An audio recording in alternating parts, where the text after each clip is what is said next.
एक बार की बात है, पुराने जापान के सबसे बड़े और प्रसिद्ध बौद्ध मठ में एक जवान बौद्ध भिक्षु रहता था, जो कि उस समय के सबसे विख्यात और सम्मानित जैन मास्टर का शिष्य था।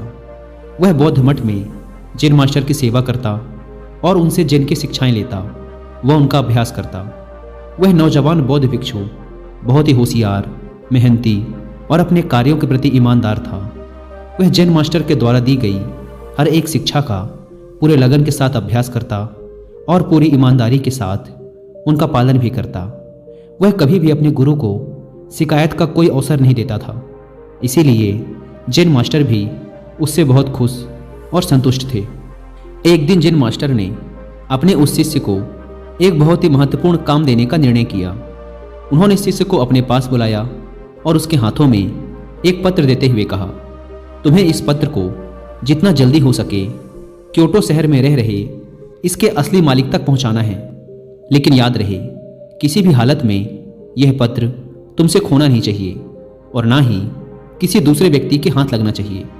इस पत्र का जल्द से जल्द इसके सही मालिक तक पहुंचना बेहद ही आवश्यक है, क्योंकि इसमें हजारों लोगों की जिंदगी और मौत का सवाल है।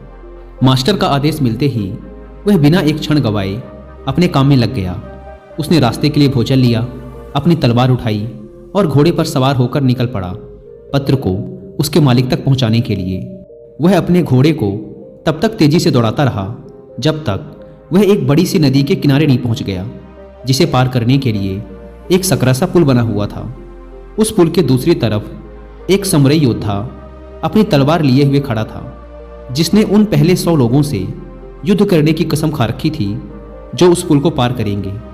अब तक वह वहां से गुजरने वाले 99 लोगों से युद्ध करके उन्हें मौत के घाट उतार चुका था, और अब वह यहां से गुजरने वाले उस 100वें व्यक्ति का बड़ी ही बेसब्री से इंतजार कर रहा था, जिसे युद्ध में मौत की नींद सुलाकर वह अपनी प्रतिज्ञा पूरी कर सके। जैसे ही उस नौजवान बौद्ध भिक्षु का घोड़ा उस पुल पर चढ़ता है, समुराई अपनी गरजती हुई आवाज में बोलता है, तुमने इस पुल पर कदम रख दिया है, इसीलिए अब तुम्हें मुझसे युद्ध करना होगा।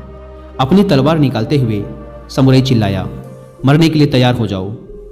अपनी मौत को अपनी तरफ आता देख वो बौद्ध भिक्षु अंदर ही अंदर बहुत डर गया। लेकिन तभी उसे अपने गुरु की बात याद आती है कि पत्र बहुत महत्वपूर्ण है, यह किसी दूसरे व्यक्ति के हाथ नहीं लगना चाहिए। वह समुराई से पत्र की महत्वता के बारे में बताता है और उससे प्रार्थना करता है कि वो उसे उस पत्र को उसके गुरु तक वापस पहुंचा देने दे, और वह वचन देता है कि पत्र वापस करने के बाद वह जरूर उससे युद्ध करने वापस आएगा। समुराई उसकी बात मान लेता है और उसे वापस जाने देता है। पूरे रास्ते भर उस पुल पर हुई घटना के बारे में सोचते सोचते वह कब आश्रम पहुंच जाता है उसे पता ही नहीं चलता। आश्रम पहुंचते ही वह तुरंत जैन मास्टर के पास जाता है और उन्हें सारी घटना कह सुनाता है, इस उम्मीद में कि शायद मास्टर उसकी मदद करेंगे। लेकिन पूरी बात सुनने के बाद मास्टर सिर्फ इतना ही कहते हैं, मेरे पास ऐसा कोई तरीका नहीं है जिससे तुम एक समुराई योद्धा को तलवारबाजी में हरा सको, इसीलिए तुम्हारी मौत तो निश्चित है। लेकिन हाँ, मैं तुम्हें मृत्यु का सामना करने का सबसे अच्छा तरीका जरूर बता सकता हूँ। जब तुम उस पुल पर पहुँचो तो अपनी तलवार को अपने सर के ऊपर उठाना और अपनी आंख बंद कर लेना और पूरी शांति के साथ खड़े होकर इंतजार करना। जब तुम्हें महसूस हो कि कुछ ठंडी चीज तुम्हारी खोपड़ी को छू रही है, तो यही तुम्हारी मृत्यु होगी। इसके बाद वह नौजवान बौद्ध भिक्षु दोबारा अपने सफर पर निकल पड़ता है। इस बार वह अपनी मौत का सामना करने के लिए पूरी तरह से तैयार था। इस बार ना तो उसके अंदर कोई घबराहट थी और ना ही किसी प्रकार का डर।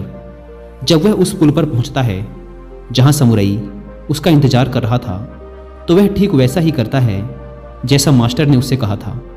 वह अपने दोनों हाथों से तलवार को सिर के ऊपर उठाता है और आंख बंद करके मौत के ठंडे स्पर्श का इंतजार करने लगता है। जब समुराई उस नौजवान बौद्ध भिक्षु को ऐसी अवस्था में देखता है, तो वह समझ जाता है कि जरूर यह भिक्षु किसी सच्चे महान गुरु से मिलकर आया है, क्योंकि उसने आज से पहले आंख बंद किए हुए तलवारबाजी की ऐसी मुद्रा और लड़ाई से पहले चेहरे पर इतनी शांति कभी नहीं देखी थी। उसने ध्यान से देखा, भिक्षु के चेहरे पर ना तो मौत का डर था और ना ही किसी प्रकार की कोई घबराहट। उसने अपनी तलवार नीचे रख दी और अपने घुटनों पर बैठकर हाथ जोड़कर कहने लगा, हे महान गुरु, मुझे मेरे इस मूर्खतापूर्ण दुस्साहस के लिए माफ करें और अपना शिष्य बनाएं, ताकि मैं आपसे अद्भुत तलवारबाजी की कलाएं सीख सकूं।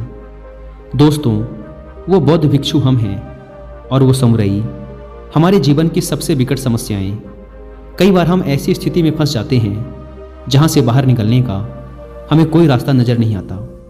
तब ऐसी परिस्थिति में हमें खुद को शांत, पूरी तरह से शांत रखने की जरूरत होती है।